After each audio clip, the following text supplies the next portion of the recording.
You need to understand that your relationship, your marriage, needs boundaries.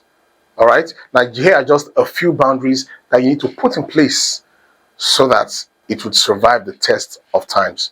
Very quick one. One, put boundaries on information.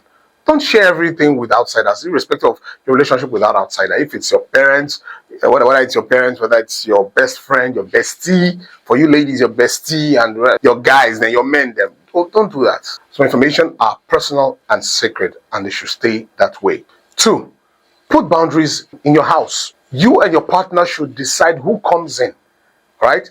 And when and for how long they stay.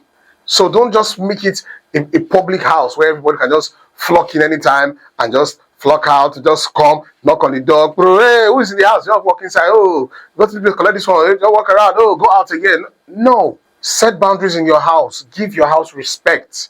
And let everyone coming in, whether it's your relatives, your parents, let them understand that they need to respect your home. Three, put boundaries on conversations. Be unapologetic about walking away or stopping conversations that disrespect your marriage, all right, your relationship, or probably your spouse or your partner. Anything that you know speaks wrongly, okay? Be unapologetic about walking away from such conversations or stopping it while in the process. Very important to put boundaries on conversations. Four, put boundaries in your inner circle. You can be friendly, all right, but create boundaries of who you allow very close to you and your partner. Be very discerning, okay? It's not about who looks nice. Some of you are carried away by looks, who looks very beautiful, who looks this. You'll be surprised that even the serpents that you're trying to avoid, all right? Be very discerning. So it has to do with wisdom, all right? Because it matters a lot, because such discernment would determine who you allow in, all right, and the impact they will have in your relationship or in your marriage. Five, put boundaries on your work.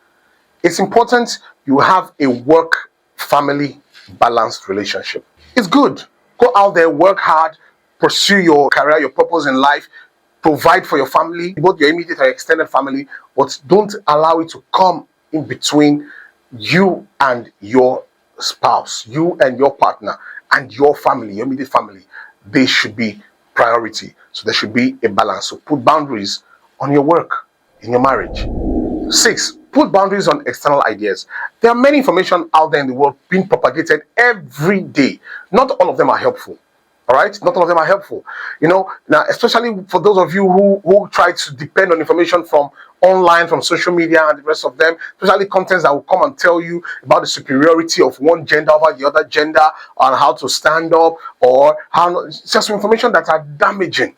So you have to be smart enough to know which information to take and which to sieve, okay, to filter away. Seven, put boundaries in your finances. It's very good and it's important to help others, support others, all right? It's more important that you do it together as a couple. Do it with wisdom and understand your limits.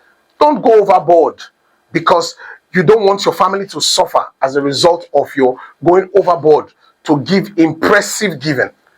All right, given that you want people to recognize, you want people to cheer you up, you want people to applaud you. At the end of the day, you go back home and you start soaking Gary, or you start begging. Don't exceed your limit. Do it with wisdom, understanding your limits. Don't drain your family finances just because you want to impress people with your giving. Be smart. Number 8, put boundaries in and around your family. You need to let your parents, both the man and the woman, and your relatives understand and know and believe you when you say that your immediate family is your priority. Okay? And they need to learn to respect them and treat them like your priority. They need to learn to respect your immediate family as your priority. You need to put boundaries in and around your family. Number 9, put boundaries on your time. Spend your time wisely. Don't spend all your time outside with work, friends, and everything, and you abandon your partner or you abandon your family. Most men don't like going out with their spouse or with their kids. All right, they feel bored, but they want to hang out with their side chicks or whatever the case may be at every point. That is very wrong. It should be the other way around. So same thing for women. Don't say you want to spend time with your girls, all right? It's girls' time out, and your husband is always in the house working, or probably you say your husband is at work, and you are contributing to the destruction of your family. And it's only a matter of time it will fall apart. Because while you are doing girls' time hangout, he's hanging out with his guys, and they're introducing him to different things. The same way your friends will want to introduce you to one or two things. At the end of the day, two wrongs don't make a right, and you would crash. So put boundaries on your time and make out time for each other. It's very, very important. And lastly, put boundaries on your phone. Very, very important. Be smart with your smartphone.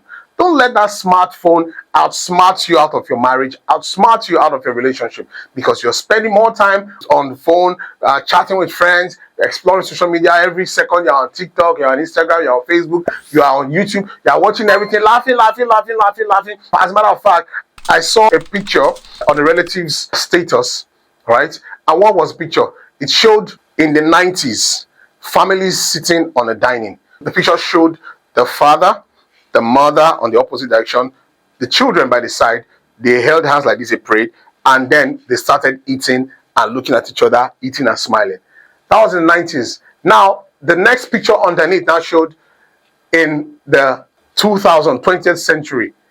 You now showed that same family on the dining set. What were they doing? The food was there, looking at itself. Both the father, the mother, the kids, everybody was like this on their devices, pressing their phones. They will take one spoon, eat, drop it, press, take another one, eat again. And that is the truth. That's what this world has turned to. You see some people eating, and as they are eating, they are watching the phone like this. Hi, wow. Can you imagine? Baby, have you seen this thing? Who is there? Hope you don't behave like this at school. Oh. If I hear that you behave like this at school, you will hear from me. Okay, scroll up. There is no bonding in the family. Everyone is addicted to their phones without even knowing it. Don't let the smartphone outsmart you out of your relationship. Be wise. Like I always say, in all that getting, get sense. I'll see you again in my next video.